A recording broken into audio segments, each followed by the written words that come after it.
Dinas Pendidikan dan Kebudayaan Provinsi Kalimantan Selatan menggelar rapat koordinasi sistem penerimaan murid baru atau SPMB tahun ajaran 2026-2027. Rapat yang berlangsung di Banjarmasin Rabu 18 Februari ini diikuti oleh seluruh kepala sekolah SMA dan SMK, baik negeri maupun swasta dari seluruh kabupaten kota di Kalimantan Selatan. Kepala Disdikbud Provinsi Kalimantan, Galuh Tantri Narindra menyampaikan rakor fokus pada penyusunan petunjuk teknis yang merujuk pada Permendikdasmen nomor 3 tahun 2026 dan aturan terbaru dari Dirjen PAUD Disdakmen tentang partisipasi semesta pendidikan bermutu (PSPB).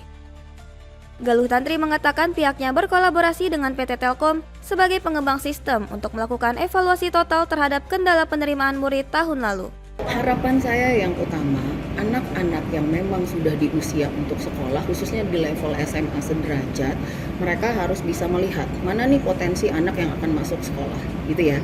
Kemudian, kalau memang kuota sudah penuh di salah satu SMA, kita carikan mereka akan sekolah di mana. Sehingga kita harus kolaborasi dengan SMK, pesantren, kemudian sekolah swasta. Kadisdikbud menambahkan selain membahas masalah teknis, perhatian khusus juga diberikan pada potensi penyimpangan yang menjadi atensi Ombudsman dan KPK, terutama terkait praktik jual beli kursi serta pungutan liar.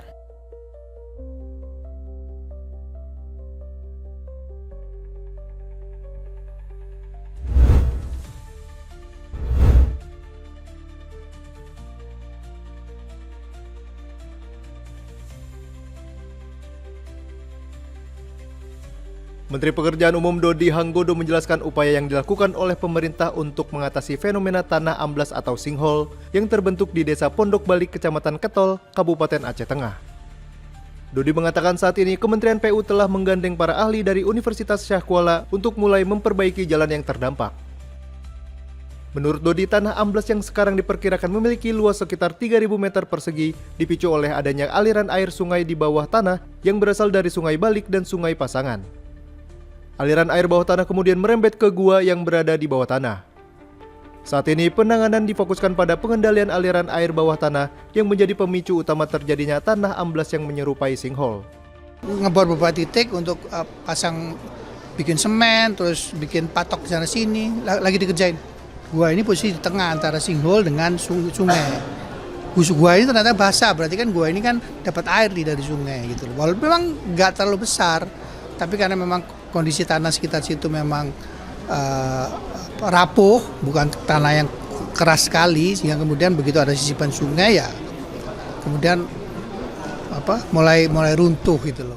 Menteri Pekerjaan Umum juga mengungkapkan beberapa langkah teknis yang segera dikerjakan pihaknya, antara lain grouting dan penanganan alur sungai. Kemen PU juga menurut Dodi akan melakukan penutupan gua basah di sekitar lokasi serta penguatan struktur tanah di sekitar jalan.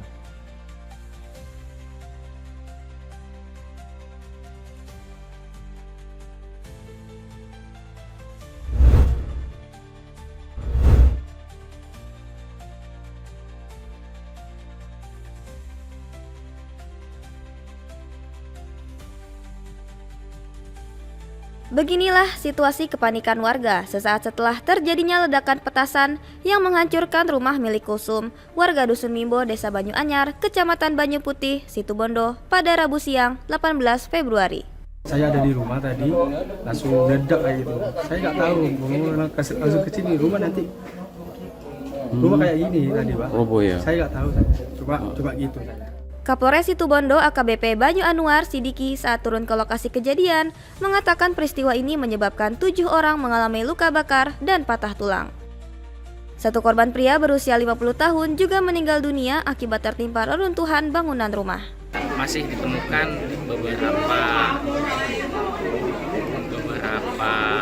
batang petasan yang terbuat dari kertas diameter sekitar 3 atau 4 cm, panjang sekitar 15 cm, dan itu sudah bisa diamankan. Tetapi untuk yang lainnya yang mungkin terkubur di dalam, seperti disampaikan tadi, belum bisa dilakukan apa-apa karena kita tidak memiliki kemampuan Jibom, sehingga masih menunggu sterilisasi dari pihak Jibom. Tim penjinak bom dari Satuan Brimob Bondowoso, Polres Situbondo telah melakukan penyelidikan untuk mengetahui penyebab ledakan. Pihak kepolisian juga mengimbau kepada masyarakat untuk tidak menyimpan bahan pembuatan petasan mengingat risiko ledakan yang membahayakan. Belum lagi konsekuensi pidana dengan ancaman hukuman maksimal 20 tahun penjara.